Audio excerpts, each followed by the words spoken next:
IPL এর আগেই শহরে আইপিএল এর আসর।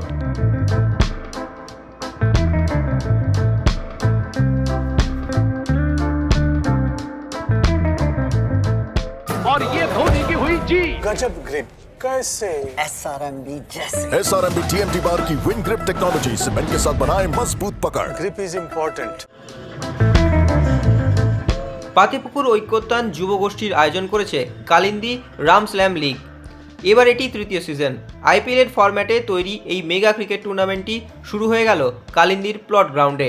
টুর্নামেন্টের সূচনা হলো এক জমকালো উদ্বোধনী অনুষ্ঠানের মাধ্যমে। অনুষ্ঠানে উপস্থিত ছিলেন দমকল মন্ত্রী সুজিত বসু। কিছুদিন আগেই অনুষ্ঠিত হয়েছে 2025-এর KRSL এর প্লেয়ার নিলাম।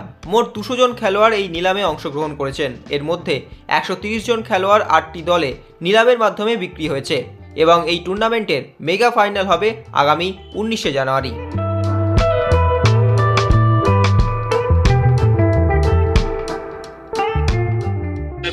আমাদের রাজ্যের বিধায়ক এই অঞ্চলের, তিনি যেহেতু গ্ল্যামারেস সব জায়গাতেই, পুজো থেকে আরম্ভ করে সব জিনিসেই, এবং আমরা তাকে দেখেই শিখেছি। সুতরাং লোকাল লিগ হলেও বিধানসভা কিংবা কলকাতার বিভিন্ন প্রান্ত থেকে টেনিসের যারা বড় প্লেয়ার তারা এখানে অংশগ্রহণ করেছে। প্রায় 180 জন প্লেয়ার অকশানে উঠেছিল, 120 জনকে ফ্র্যাঞ্চাইজিরা কিনেছে, 60 জন সেল হয়নি, আর কি সোল্ড হয়নি। তো স্বাভাবিকভাবে গ্ল্যামারাস টুর্নামেন্ট, এলাকার সকল মানুষের সহযোগিতা, KRSL কমিটি, ঐক্যতান যুবগোষ্ঠীর সকল সদস্য এবং অবশ্যই আমাদের রাজ্যের মন্ত্রী, আমাদের বিধায়কের আশীর্বাদ আমাদের উপর রয়েছে, তাই টুর্নামেন্টটা আমরা গ্ল্যামারাস অবশ্যই করতে পারি।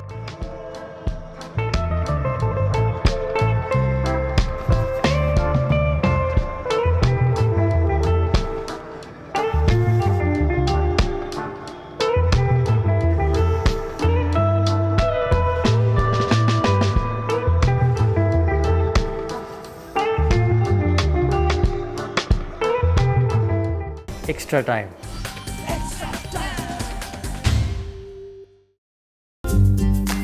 লেটেস্ট নিউজ আর এক্সক্লুসিভ ভিডিওর সঙ্গে আপডেট থাকতে এখনই সাবস্ক্রাইব করুন আমাদের ইউটিউব চ্যানেল। বেল আইকনে ক্লিক করতে ভুলবেন না যেন।